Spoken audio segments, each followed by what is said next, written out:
Assalamualaikum warahmatullahi wabarakatuh. Channel ini membahas tentang dimensi sejarah Indonesia. Materi video ini diambil dari berbagai sumber. Buang energi negatif dan ambil sisi positifnya. Selamat menyaksikan.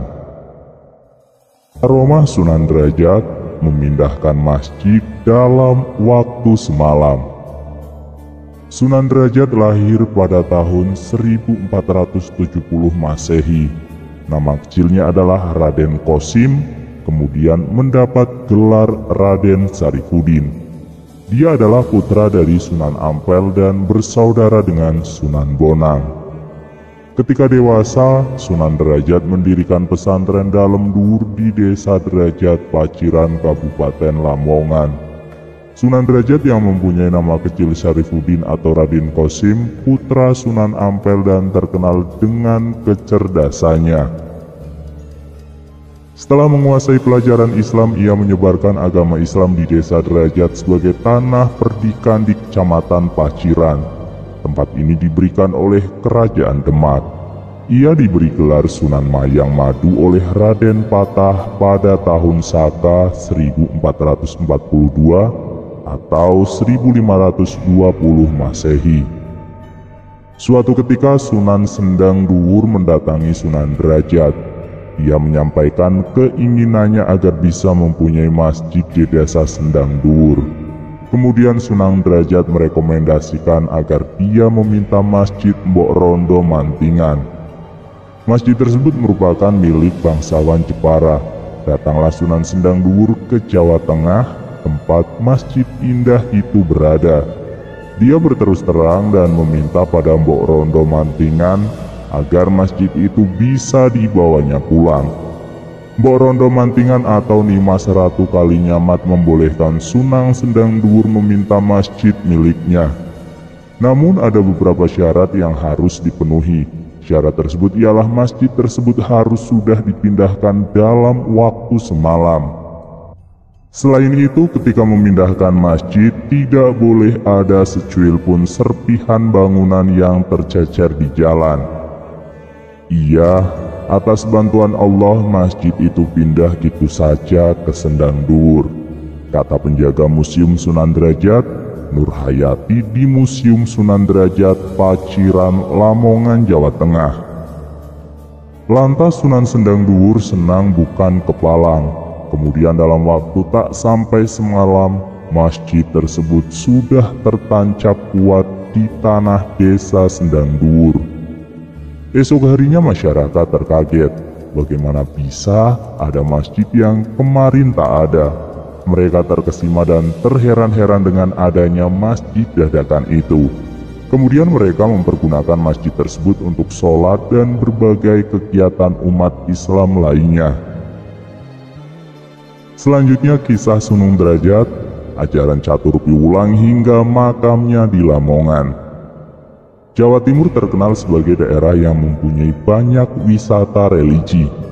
Hal ini tak lepas dari banyaknya bukti-bukti sejarah penyebaran berbagai agama di tanah Jawa. Salah satunya adalah wisata religi peninggalan sejarah agama Islam. Tanah Jawa adalah daerah yang dipilih oleh banyak wali songo dalam menyebarkan agama Islam di Nusantara. Salah satunya adalah Sunan Derajat. Sunan Derajat merupakan salah satu wali songo yang terkenal menyebarkan agama Islam di Lamongan, Jawa Timur. Ia adalah putra dari Sunan Ampel yang merupakan wali songo juga. Kali ini kita akan membahas mengenai hal-hal yang berkaitan dengan Sunan Derajat, mengutip dari berbagai sumber. Yang pertama, mempunyai nama paling banyak.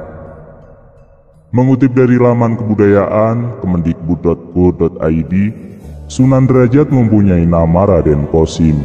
Ia adalah anak dari Sunan Ampel atau Muhammad Ali Rahmatullah bin Ibrahim Asmorokondi. Dan ibunya bernama Retna Ayu Manila atau Dewi Chandrawati. Sunan Derajat diperkirakan lahir pada tahun 1470 Masehi.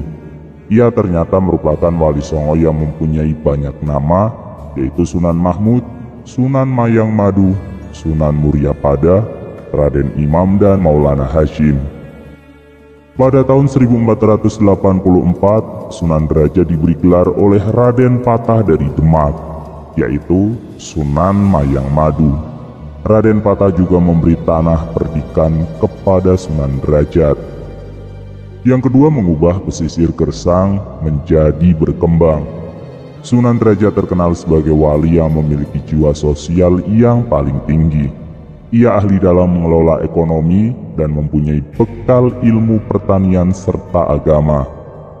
Ia datang ke desa Banjaranyar, Paciran, Lamongan. Kemudian ia mendatangi pesisir Lamongan yang gersang bernama Desa Celak yang masih menganut agama Hindu dan Buddha. Di desa inilah Sunan Derajat membangun musola untuk beribadah dan mengajarkan agama Islam. Hal tersebut terjadi pada tahun 1428 Masehi. Kemudian pada tahun 1429 Masehi, Sunan Derajat membangun daerah baru di dalam hutan belantara dan mengubahnya menjadi daerah yang berkembang, subur dan makmur. Daerah tersebut dinamakan Derajat, dari sinilah gelar Sunan Derajat didapat. Yang ketiga, berjiwa sosial tinggi. Selain itu, Sunan Derajat dikenal dermawan kepada semua makhluk termasuk binatang. Juru kunci makam Sunan Derajat, Yahya, menuturkan, suatu ketika sang Sunan sedang menikmati sepoi angin di bawah pohon rindang sambil memberi makan. Biasanya Kanjeng Sunan Derajat berdoa meminta kepada Allah agar burung-burung menghampirinya. Lantas beberapa burung-burung bertengger di tangannya. Setelah Sunan memberinya makan, burung itu terbang kembali. Kata juru kunci makam Sunan Derajat, Yahya saat ditemui di komplek makam Sunan Derajat. Maka dari itu Sunan Derajat dikenal mempunyai jiwa sosial yang tinggi. Ia juga mempunyai cara-cara untuk membantu memberantas kemiskinan. Yang keempat, ajaran diulang. Tiap-tiap wali songo mempunyai gaya dan cara dakwah yang berbeda. Begitupun Sunan Derajat. Ia mempunyai ciri khas ketika berdakwah. Ia mempunyai ajaran yang dinamakan catur piulang, yaitu paring tekan marang kang kalunyon lan wuto, atau berikan tongkat kepada orang yang berjalan di jalan licin dan buta.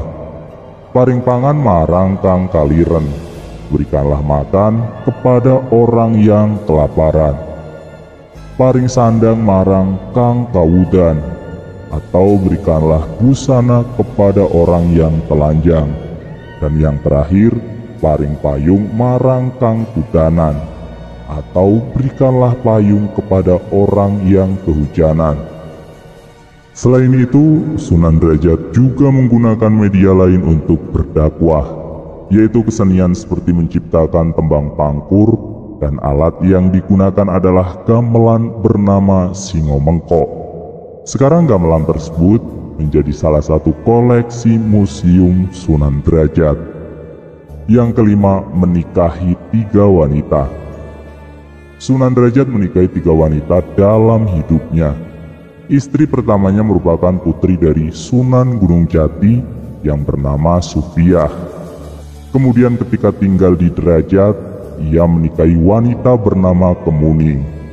Setelah itu Sunan Derajat memperistri putri Adipati Kediri, Renayu Chandrasekar.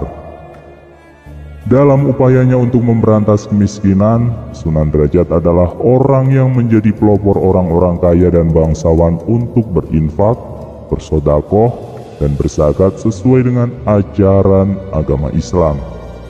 Yang keenam, dimakamkan di Lamongan. Sunan Derajat dimakamkan di Desa Derajat, Kecamatan Paciran, Lamongan, Jawa Timur.